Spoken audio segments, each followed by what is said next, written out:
Hello, it's Crimson Plague. I've come up with a new idea for some vlogs.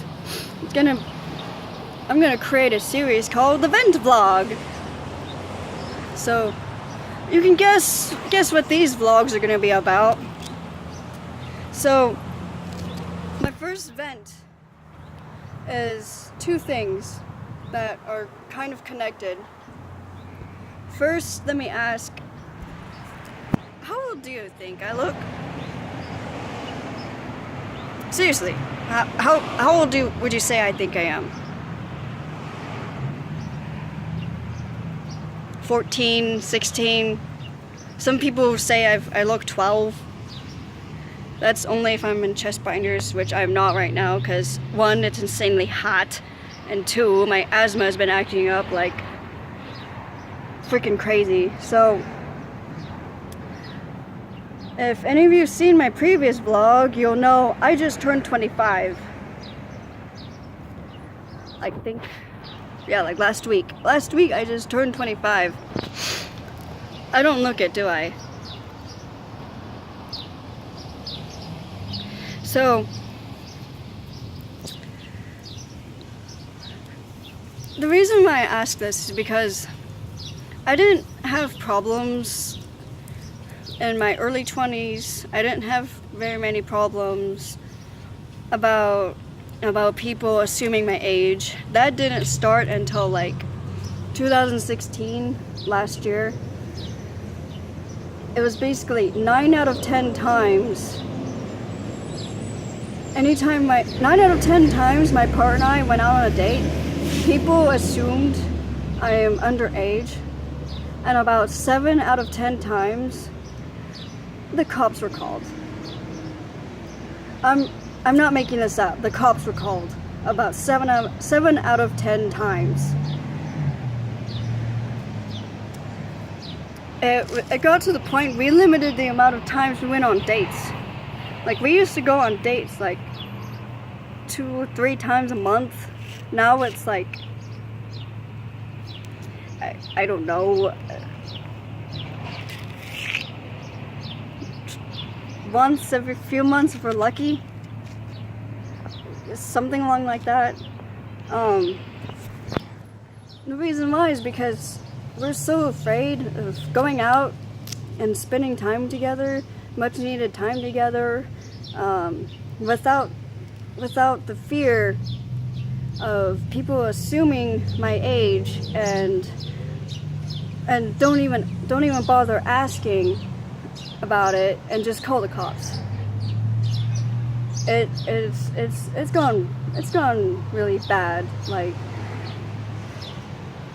I don't know why it started happening in 2016 when my partner and I have been together since January of 2014. I don't know. I don't understand.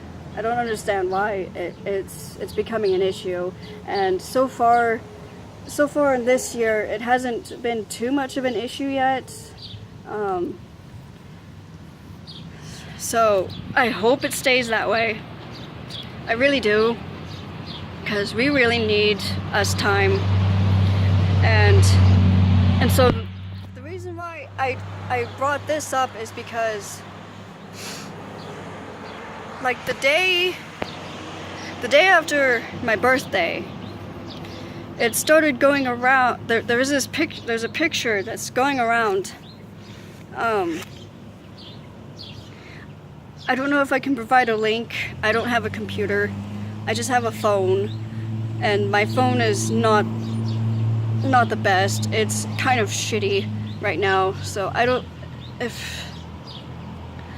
know if I can put the link in the description, but I'm gonna try. But there was this fear going around about supposed sex offenders and predators and the anime conventions like SAC Anime and Fanime. So my partner was in the picture. I've looked into it. I will say, first off,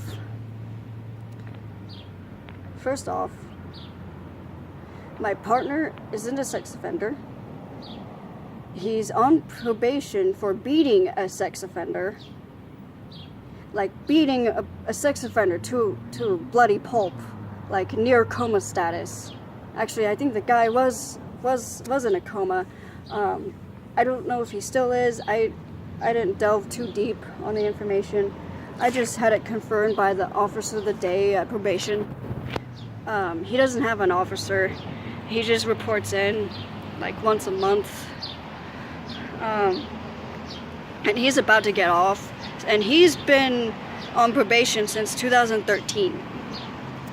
Apparently, this girl claims, oh, he raped me like 6 or 7 years ago.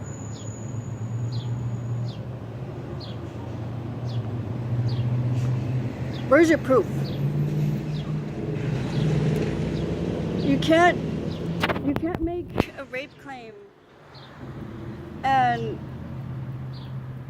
say, oh, I didn't go to the authorities because I was afraid.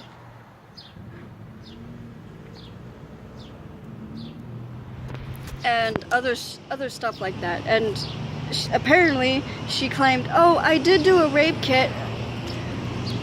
She apparently, I guess one person said that they did a rape kit, but nothing became of it because they didn't know his name, his legal name, and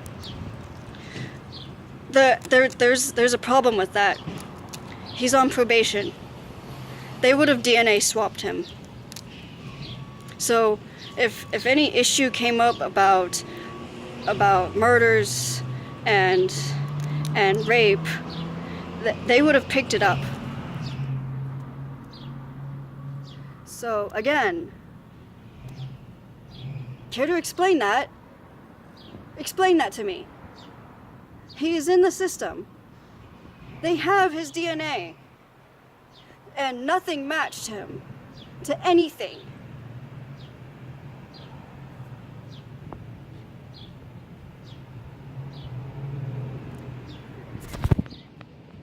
Seriously. I looked in the comments too. As much as I hated seeing the comments. Most people would say is that they found him creepy. I will say he kind of does come off as a little bit creepy. He has a few mental disorders, ADHD and Asperger's / autism, and bipolar and schizoaffective. Now, look up the difference between schizoaffective and schizophrenia. They're different. They're sort of the same, but at the same time not. But I'm not gonna explain really about the differences. I'm just gonna say that those are his disabilities. Those are his mental disabilities.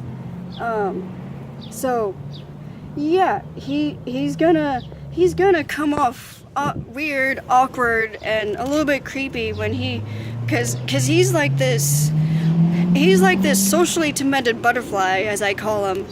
He likes to be social. He likes to make friends with everyone. He likes to be friendly. But he doesn't understand cues. He doesn't understand cues that people are uncomfortable.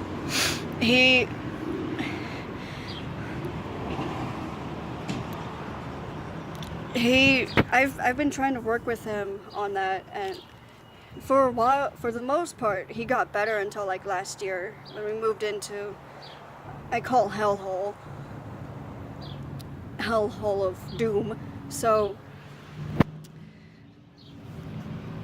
So since then, he's completely reversed back to square zero. and so I have to rewire him, and I've been helping him since 2014, and we made great progress, and until like late last year, and so now I have to work with him again and rewire, and help him understand to notice cues and body language of people who are being uncomfortable and all of that stuff. So yay, work. So yeah, I can understand he can come off abrasive or aggressive and all of this. I understand that. I completely understand. But the thing I hate about this city is this city, the longer I've lived here in Sacramento, the more I see that apparently mental disorders don't exist. It's like they live in this little box, and mental disorders are a huge no. It's a huge no. It's a huge no in society. It's and even more so since Trump became elected. Ever since Trump became elected, it's gotten worse.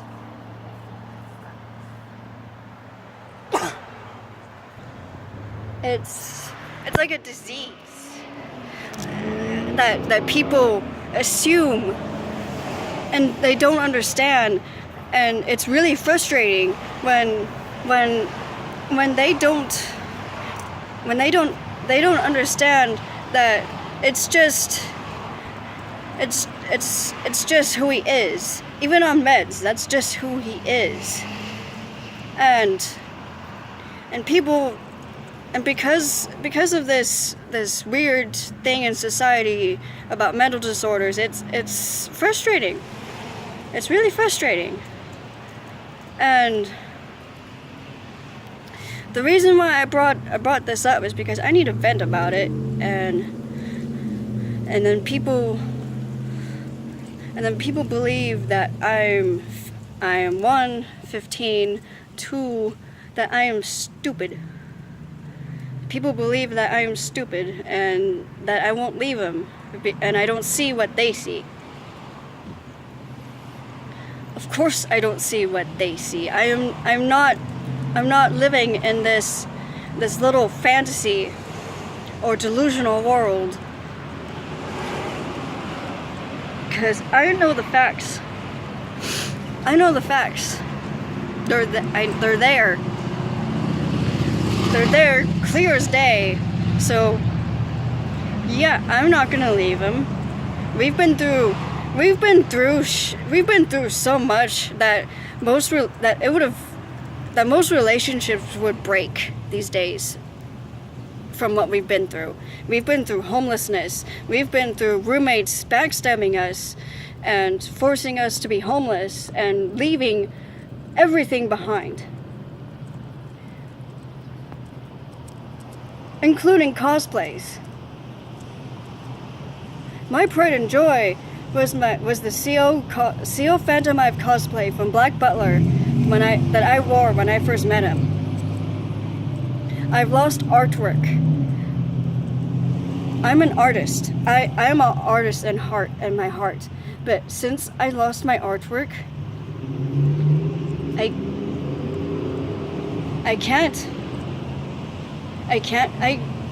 can still draw. I can still draw decent. Like, I'm not great, but I'm decent. I have my own style. But I can't get over the pain of losing artwork. I can't get over the pain of it.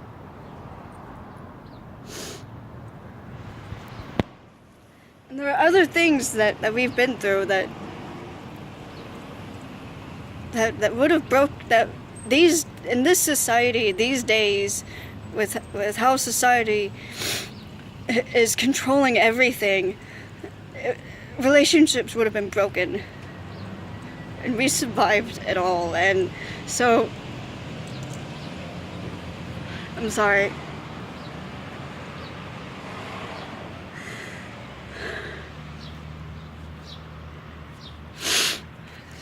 So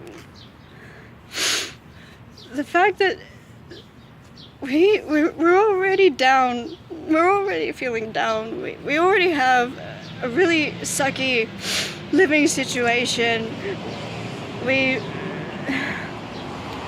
can't find any places without roommates, because we don't meet the requirement of double the income for apartments, and low-income apartments, there's a waiting list, and that waiting list is like 2 or 3 years of waiting. We can't wait that long. So, and without any family here close to us, it's really difficult. So we already have to deal with that. We already have to deal with living with a narcissistic, schizophrenic person without any meds. We already have to deal with that every day. And then the day after my birthday, this shit comes up. We were planning to go to Fanime. My best friend from high school, the very few people I keep in contact with from my hometown, we were gonna take her and her younger sister to their first con, and it was gonna be Fanime, which was partly my birthday present. And now we can't anymore, because there's too many threats. There were too many threats on his life, and my best friend's sister, she's 15 with an unknown heart condition. I can't risk her life for that. I can't risk my best friend's life.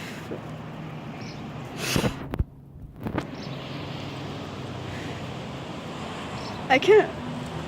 Especially when we're gonna be in a city that it would take their mom 4 or 5 hours just to get there. I can't do that to them. I can't do that to them if something ever happened. I can't do that. And the other frustrating thing is that I know it's stupid to vent about it, but it hurts me it just hurts me a little about the fact that they all see me as a woman. They all see me as a girl, and right, even though I'm still at the early stages of being trans, I don't identify as that. I'm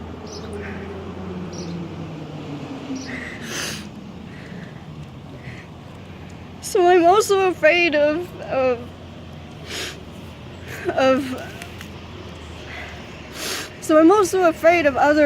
other hate coming in once they realize that I'm in the middle of changing. I've just started this, so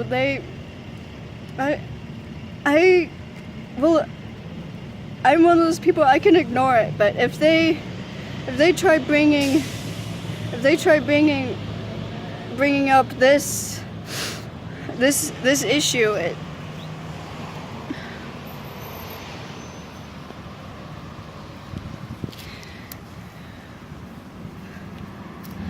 I'm lost. I'm just lost. I'm lost. I'm sorry. I'm sorry for crying. And I know I sound like a girl.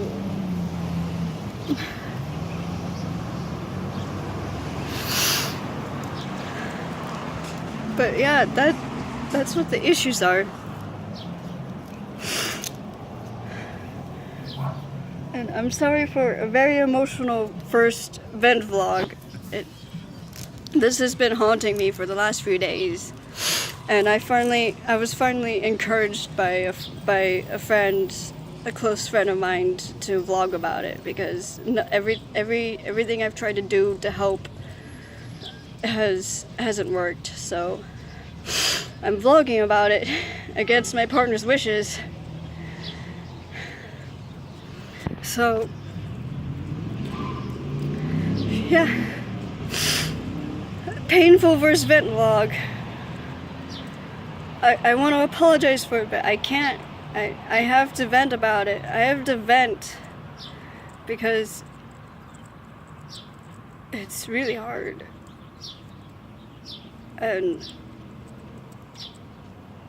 because I'm a new YouTuber, I have to get used to putting myself out there on the internet. So